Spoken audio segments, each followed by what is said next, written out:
అన్యాయం చేస్తున్నటువంటి పరిస్థితి ఉంది. కేంద్రంలో ఇవాళ చంద్రబాబు నాయుడుకి పలుకుబడి ఉంది, బీజేపీతో భాగస్వామ్యంగా ఉన్నాడు. దాంతోనే ఇష్టారీతిగా ఇవాళ జలదోపిడీ జరుగుతూ ఉన్నది. కానీ తెలంగాణ ముఖ్యమంత్రి మాట్లాడాలి కదా, ఈ జలదోపిడీని ప్రశ్నించాల్సింది ఎవరు? తెలంగాణ ముఖ్యమంత్రి గారు ప్రశ్నించాలి. కానీ తెలంగాణ ముఖ్యమంత్రి గారు ప్రశ్నించకుండా పరోక్షంగా సహకరిస్తున్నాడు. ఈయన పరోక్షంగా దీనికి సహకరిస్తున్నాడు. అందుకే ఈ పరిస్థితి. ఇలా రేవంత్ రెడ్డి గారి వైఖరి హాస్యాస్పదంగా బేలాగా ఉంది. అసలు ఇయ్యాలటి వరకు 3 మెన్ కమిటీ సమావేశాన్ని డిమాండ్ చేయరా మీరు? వాటర్ రెగ్యులేషన్ 3 మెన్ కమిటీ ద్వారా చేయాలి. అసలు ఈ రోజు వరకు 3 మెన్ కమిటీ సమావేశం జరగలే. 3 మెన్ కమిటీ సమావేశం జరగకుండా వాటర్ ఏ రాష్ట్రం ఎన్ని వాడుకోవాలనో నిర్ణయించకుండా ఇష్టారీతిని ఆంధ్రప్రదేశ్ నీళ్లు తీసుకుపోతుంటే తెలంగాణ ప్రభుత్వం ఎందుకు 3 మెన్ కమిటీ గురించి మాట్లాడతలేరు?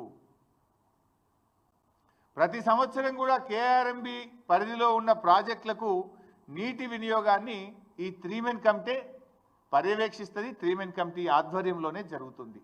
కానీ ఈ సంవత్సరం ఇంతవరకు 3 మెన్ కమిటీ సమావేశం జరగలేదు.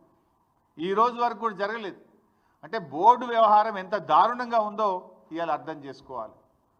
బోర్డు కేంద్రం కంట్రోల్లో ఉందా, ఏపీ కంట్రోల్లో ఉందా అని మాకైతే ఇవాళ అనుమానం కలుగుతుంది.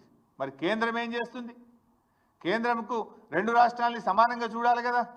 తెలంగాణకు ఇంత అన్యాయం జరుగుతుంటే, తెలంగాణకు నీళ్లు దక్కకుండా ఆంధ్రప్రదేశ్ తరలించకపోతుంటే ఎందుకు చర్యలు తీసుకోవడం లేదు? ఇవాళ బోర్డు మీద కూడా సీరియస్గా ఒత్తిడి చేస్తలేరు. 3 మెన్ కమిటీ మీటింగ్ పెట్టమని డిమాండ్ చేస్తలేరు. శిలా విగ్రహాల్లాగా నీళ్లు తరలించకపోతుంటే శిలా విగ్రహాల్లాగా ఉంటున్నారు, పడి ఉన్నారు.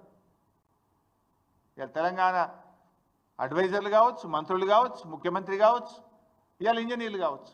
అంటే పాలకులు సరిగా లేకపోతే వాళ్ళు మాత్రం ఏం చేస్తారు? డైరెక్షన్ లెస్ అయిపోయింది. ఏపీ నీటి తరలింపును ఇప్పటికైనా అడ్డుకోకపోతే మన ఆయకట్టుకు దెబ్బ తగిలే అవకాశం ఉంది. అది సాగర్ ఆయకట్ట,